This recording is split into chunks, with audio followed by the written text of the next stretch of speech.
There's a moment in every twin flame journey that arrives without announcement, without fanfare, without the dramatic revelation you might have expected. It's the moment when you wake up one morning and realize something fundamental has shifted inside you, but you can't quite name what it is. You're not thinking about them every waking second anymore. You're not checking your phone with that old desperation. You're not replaying conversations in your mind, searching for hidden meanings in their silence. And yet, somehow, you feel more connected to them than ever before. Not in the way you used to feel connected, through longing and pain and obsessive thought, but in a way that feels quieter, deeper, almost cellular. It's as if the connection has moved from your mind into your bones, from your heart into your very breath. Carl Jung would have recognized this immediately as the threshold moment, the psychological marker that indicates you've crossed from separation consciousness into something he understood as the unified field. But here's what almost no one tells you about this crossing. It doesn't feel the way you thought it would. There's no lightning bolt of recognition, no sudden reunion in the physical world, no dramatic confirmation that all your suffering has finally paid off. Instead, what happens is far more subtle and infinitely more powerful. You begin to notice that you're experiencing signs of energetic union that have nothing to do with whether your twin flame is physically present in your life or not. These signs are so quiet, so internally focused, so contrary to everything popular spirituality teaches about twin flames, that most people miss them entirely. They're still looking outward for union, still waiting for the other person to change or return or finally recognize what they have together, while the actual union is already happening within them, unnoticed and unacknowledged. Jung spent decades studying what he called the conjunctio, the mystical marriage that happens not between two people but within the individual psyche. He understood that all external relationships are ultimately reflections of internal dynamics, and that the most profound union we can ever experience is the union with ourselves. When it comes to twin flames, this understanding becomes even more critical because the entire purpose of these connections from a Jungian perspective is not to merge with another person, but to become whole within yourself. The twin flame is a mirror, a catalyst, a cosmic assignment designed to force you into the most uncomfortable and necessary work of your life, which is integrating the fragmented aspects of your own soul. And when you've done that work, when you've moved through the fire and emerged on the other side, these 5 specific signs begin to appear in your experience. They're signs that you've achieved what Jung would call the union of opposites within yourself, and that this internal union has created an energetic field that transcends physical separation. The last sign is so profound, so evidence of a shift in consciousness that most people don't experience in an entire lifetime, that it will completely reframe how you understand not just your twin flame connection, but the nature of love itself. Maybe you've been feeling this shift without fully understanding what it means. Maybe you've been experiencing these signs and dismissing them because they don't match what you've been told union should look like. If any of this is resonating with something you've been feeling lately, something you haven't quite been able to put words to, I want you to take a moment and just acknowledge that here in the comments. Not with a long explanation, just with something simple. Maybe just the words, "I feel it." Because sometimes naming what we're experiencing, even in the smallest way, helps us recognize its significance. The first sign that you've entered energetic union with your twin flame is one that Jung would have identified immediately as evidence of psychological integration. You've stopped experiencing them as separate from yourself. Now, I need you to understand what I'm actually saying here, because this is not about unhealthy enmeshment or codependency, or losing your boundaries in another person. This is something entirely different, something that operates at a level beneath the personality, beneath the ego, in the realm Jung called the collective unconscious. When you first encountered your twin flame, the recognition you felt was instant and overwhelming, because your soul was recognizing itself in another form. Jung understood that twin flames represent what he termed the projected anima or animus, the contrasexual aspect of your psyche that you've been unconsciously seeking in external relationships your entire life. In the beginning of the twin flame journey, this projection is total and consuming. You see in them everything you believe you lack in yourself. You experience them as the missing piece that will finally make you whole. And this creates an agonizing dependence because your sense of completeness becomes tied to their presence, their choices, their willingness to be with you. The separation that inevitably follows is so devastating precisely because it feels like you're being separated from a part of yourself, which in a psychological sense you are. But here's what happens when you do the inner work that this separation demands. Slowly, gradually, through the process Jung called individuation, you begin to withdraw the projection. You begin to recognize that the qualities you saw in them, the ones that made them seem so extraordinary and irreplaceable, were actually reflections of your own undeveloped potential. The divine masculine or divine feminine energy you perceived in them exists within you, waiting to be integrated and embodied. And as you do this work of integration, something remarkable happens in your energetic field. You stop experiencing them as other, not because you've merged with them in an unhealthy way, but because you've realized at a soul level that the separation was always an illusion. Jung wrote extensively about what he called the unus mundus, the unified reality that exists beneath the apparent multiplicity of separate things. He believed that at the deepest level of the psyche, there is no true separation between self and other, between inner and outer, between you and your twin flame. The experience of separation is a function of ego consciousness, necessary for navigating the physical world but ultimately not reflective of the deeper reality. When you've achieved energetic union, you begin to have direct experience of this unified field. You might be going about your day completely absorbed in whatever you're doing and suddenly you feel them. Not as a thought about them, not as a memory or a longing, but as a presence that's somehow inside your own awareness. You know what they're feeling even though you haven't spoken. You sense when they're thinking about you even though there's been no contact. You have dreams where you meet them in dimensions that feel more real than waking life, where communication happens without words and understanding is instant and complete. These aren't fantasies or wishful thinking. These are experiences of energetic union, moments when the veil between your individual consciousness and the shared field you occupy with your twin flame becomes thin enough for you to perceive the truth that Jung knew, which is that at the deepest level, you were never actually separate at all. The second sign emerges naturally from the first and would have fascinated Jung because it represents a complete reversal of the psychological dynamics that characterized the separation phase. You've developed what Jung called sovereign wholeness, which means your sense of completeness no longer depends on external validation or reciprocation from your twin flame.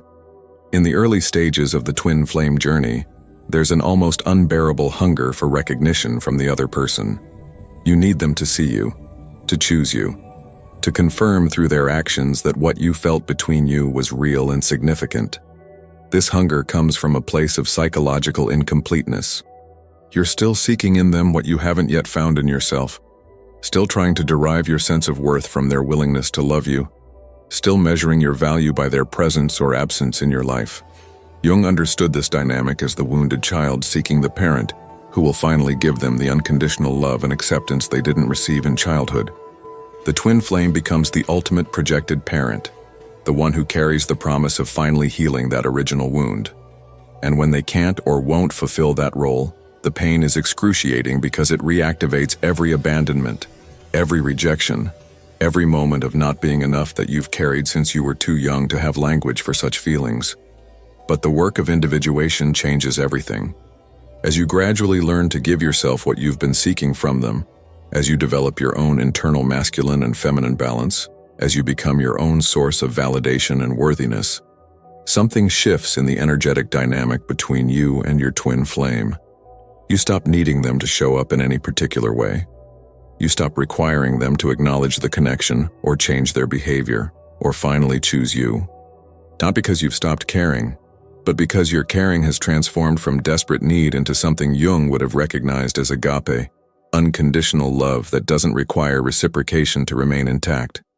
This is when you know you've achieved energetic union, when you can hold them in your heart with absolute tenderness and simultaneously release all attachment to outcome. You can genuinely wish for their happiness, even if that happiness doesn't include you in the physical sense. You can honor the connection without needing it to look a certain way in the three-dimensional world. You've developed what Jung called the transcendent function, the ability to hold paradox without collapsing into either-or thinking. You can love them completely and be complete without them. You can feel connected and be okay with distance. You can recognize the significance of what you share while accepting that its highest expression might not be a traditional romantic relationship. This sovereign wholeness radiates from you energetically in a way that fundamentally alters the dynamic between you and your twin flame.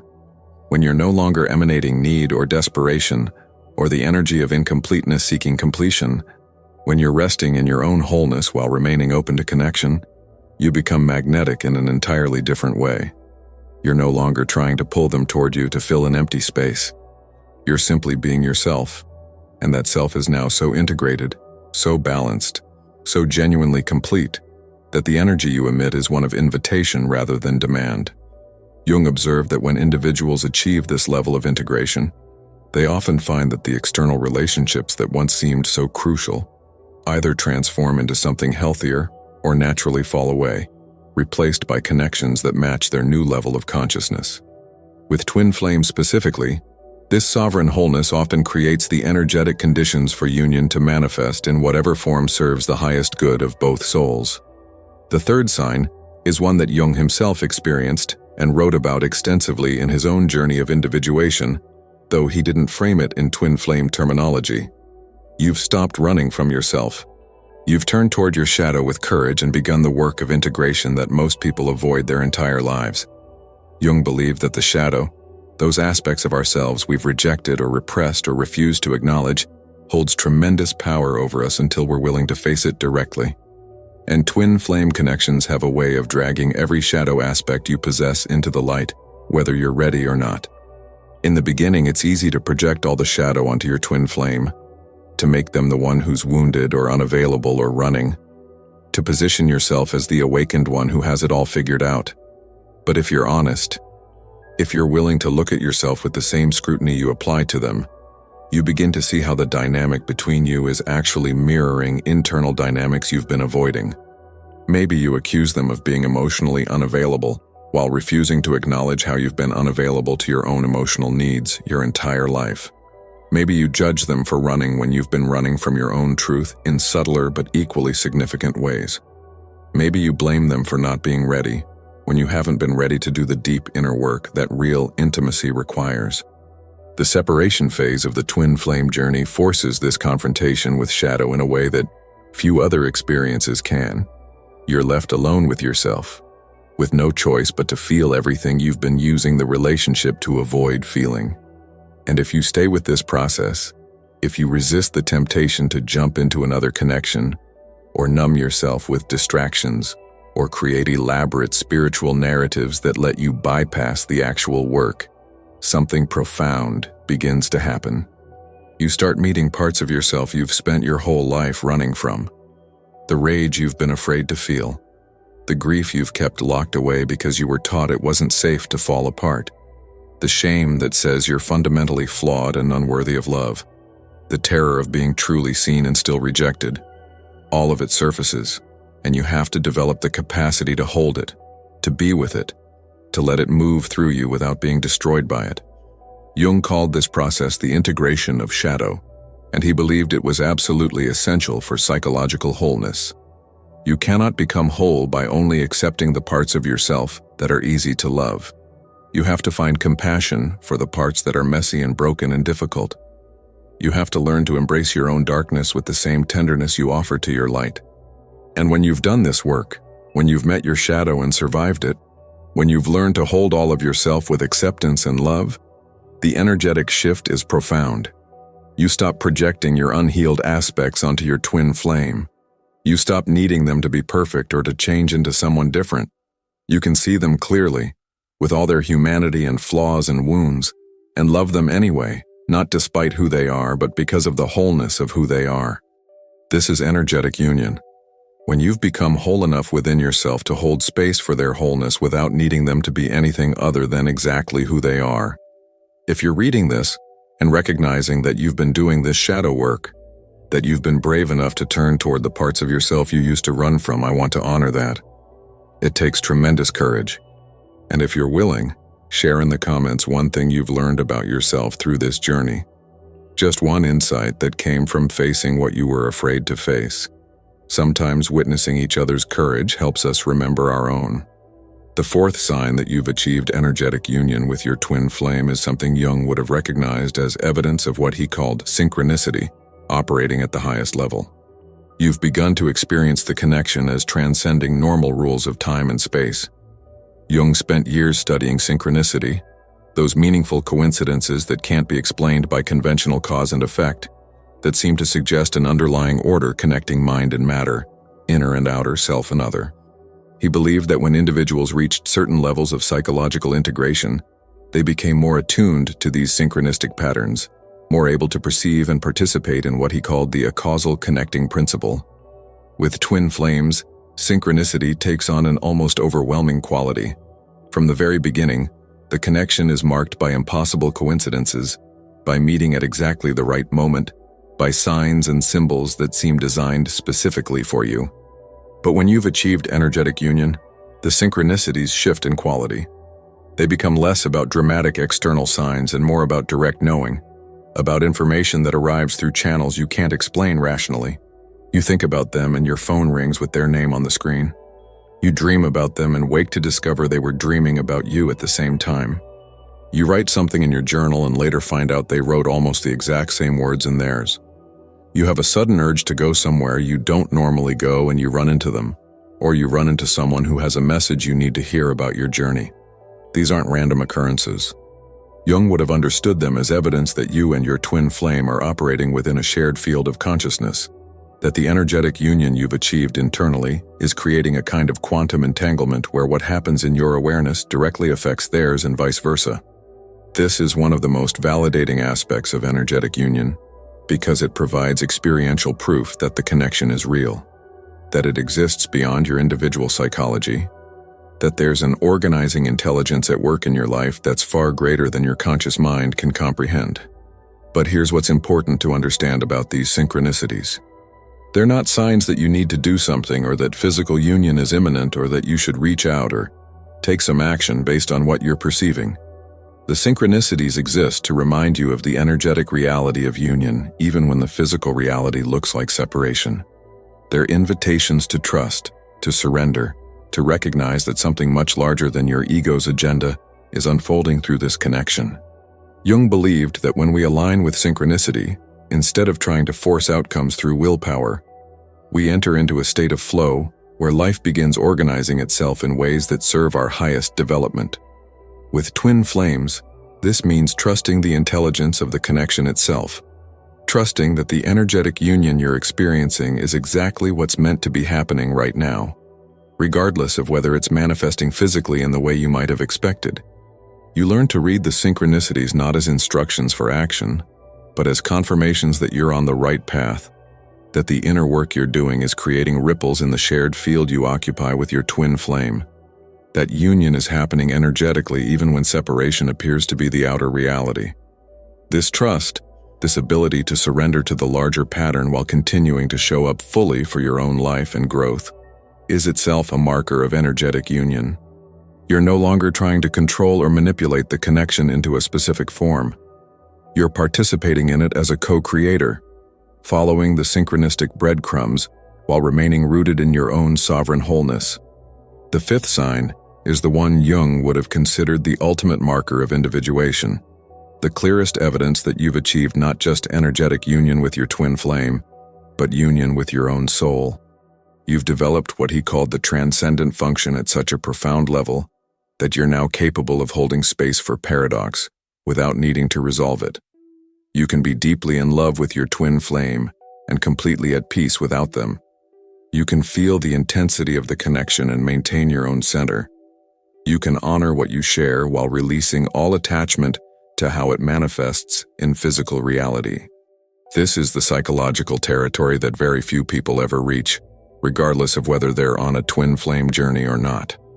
Most humans live their entire lives unable to tolerate ambiguity, always needing to know, to define, to categorize their experiences into neat boxes that the rational mind can manage. They need relationships to be clearly one thing or another. Either you're together or you're not. Either it's real or it was an illusion. Either they love you or they don't. But Jung understood that the most profound aspects of human experience exist in the space between opposites, in the tension of holding two contradictory truths simultaneously. And the twin flame journey, more than perhaps any other human experience, forces you to develop this capacity. You learn to hold the truth that your twin flame is the most significant soul connection you've ever experienced, and the truth that you may never be with them in a traditional sense. You learn to hold the truth that what you felt was absolutely real, and the truth that some of what you experienced was projection that needed to be withdrawn and integrated. You learn to hold the truth that you're complete within yourself, and the truth that there's a part of you that will always long for union with them. These are not contradictions that need to be resolved. They're paradoxes that reveal the complexity and depth of what you're actually experiencing.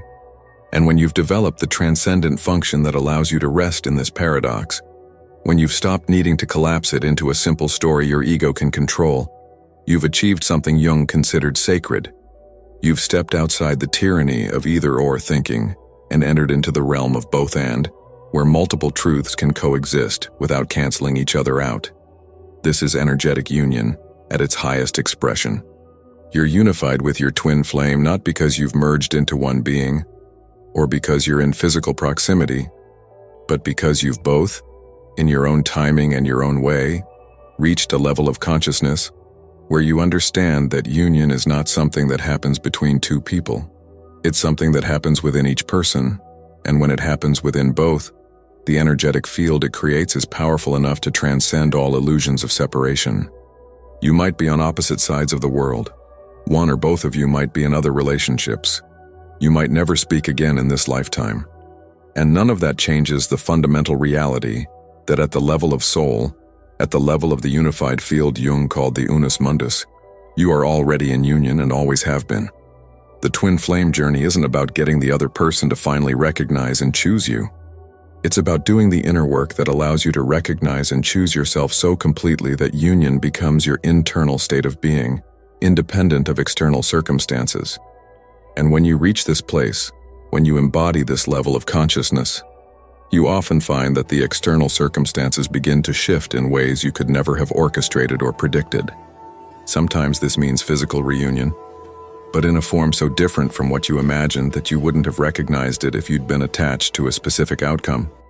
Sometimes it means continuing to live separate lives in the physical while maintaining a deep energetic connection that informs and enriches everything else you experience. Before we move to understanding what this all means for your journey going forward, I want to ask you something. Can you feel how this last sign is different from the others? Can you sense that it's pointing to something that goes beyond the personal, beyond the relationship, beyond even the concept of twin flames itself? If you're at this place in your journey, or if you're beginning to touch it, I'd love to know. What does paradox feel like for you right now? Just share whatever wants to be said. Sometimes speaking the unspeakable helps it become more real. Now that you understand these 5 signs, we need to talk about what Jung would have considered the most important question. What do you do with this knowing? How do you live from this place of energetic union in a world that doesn't understand it? In a life that may still look from the outside like you're separate from your twin flame? Because this is where so many people get lost. They achieve this internal union, they develop all these signs we've discussed, and then they fall into one of 2 traps. Either they use the energetic union as a bypass, a way to avoid dealing with their actual human life and relationships and responsibilities, because they're so focused on the spiritual connection that the physical world starts to feel less real and less important.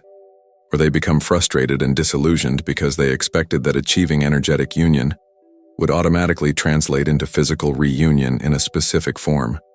And when that doesn't happen in the timeline or the way they wanted, they start to doubt whether any of it was real. Jung would have warned against both of these responses. He believed that the entire point of spiritual development, of individuation, of achieving union with the self, is not to transcend the human experience, but to be able to fully inhabit it. The goal is not to escape into some ethereal realm where only the energetic connection matters and physical reality becomes irrelevant. The goal is to bring the consciousness you've developed through this journey into every aspect of your lived experience, to let it inform how you show up in your work, your friendships, your family relationships, your creative expression, your contribution to the world. Energetic union with your twin flame was never meant to be an end in itself. It's a doorway, an initiation into a way of being in the world that's more whole, more conscious, more aligned with your soul's purpose.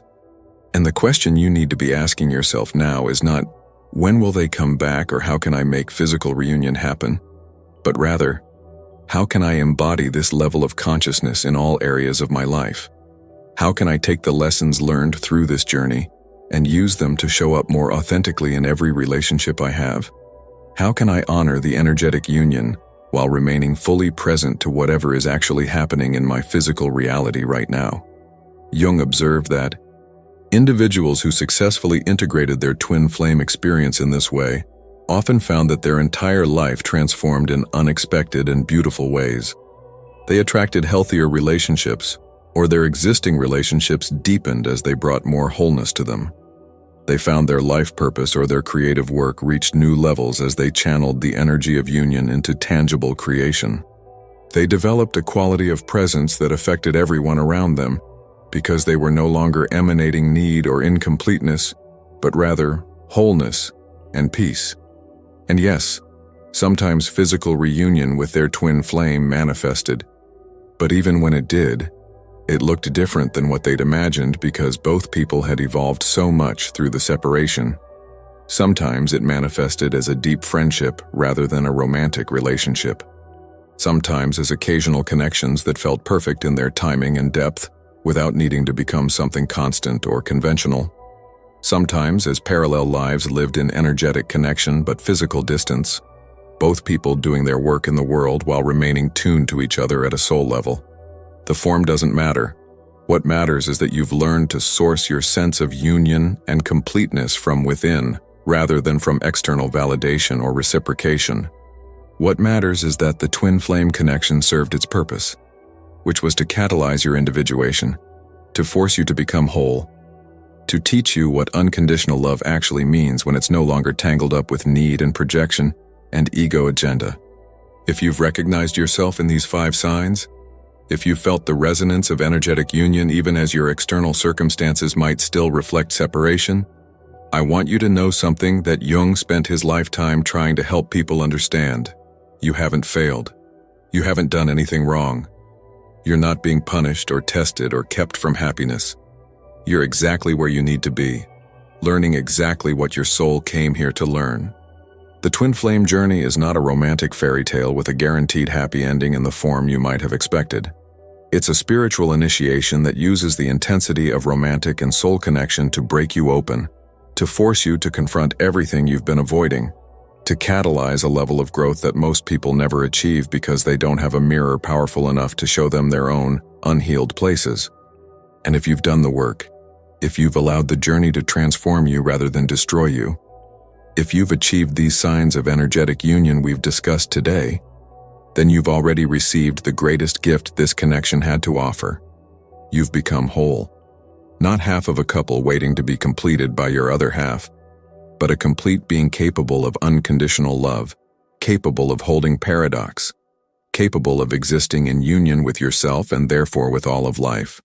This is what Jung meant when he talked about individuation as the highest goal of human development. Not achieving some perfect external life, but becoming fully who you are, integrating all aspects of yourself, developing consciousness that can hold the full spectrum of human experience without fragmenting or needing to escape. The twin flame was your teacher, the separation was your classroom, the pain was the curriculum, and the union you've achieved energetically is the graduation, the evidence that you've learned what you came here to learn. What happens next is up to you and the larger intelligence that's been orchestrating this journey from the beginning. But your job now is not to wait or to hope or to try to force any particular outcome. Your job is to live fully, to embody the consciousness you've developed, to share your gifts with the world, to love yourself and others from the wholeness you've found, to trust that if physical reunion is meant to happen, it will unfold in divine timing when both souls are ready. And if it doesn't happen in this lifetime, to trust that the energetic union is real and eternal, and enough. I want to thank you for being here, for having the courage to walk this path, for doing the inner work that so many people avoid because it requires facing everything we're afraid to face. If this video resonated with you, if you found yourself in these words, I'd be deeply honored if you'd take a moment to share your experience in the comments. Not the whole story, just whatever feels true right now. Sometimes speaking our truth, even in small ways, helps us own it more fully. And if you know someone who's walking this journey, someone who might need to hear that what they're experiencing is real and valid and part of a larger process of becoming, please share this with them. We heal ourselves and each other through witnessing, through knowing we're not alone in the depths of what we're experiencing. If you haven't already, I invite you to subscribe to this channel because we'll continue exploring these depths together, continuing to shine light on the psychological and spiritual dimensions of the twin flame journey and what Jung understood about the soul's path to wholeness. Thank you for trusting me with your time and your heart. Thank you for doing the work. Thank you for being willing to grow even when growth feels like breaking. You're exactly where you need to be. I'll see you in the next video.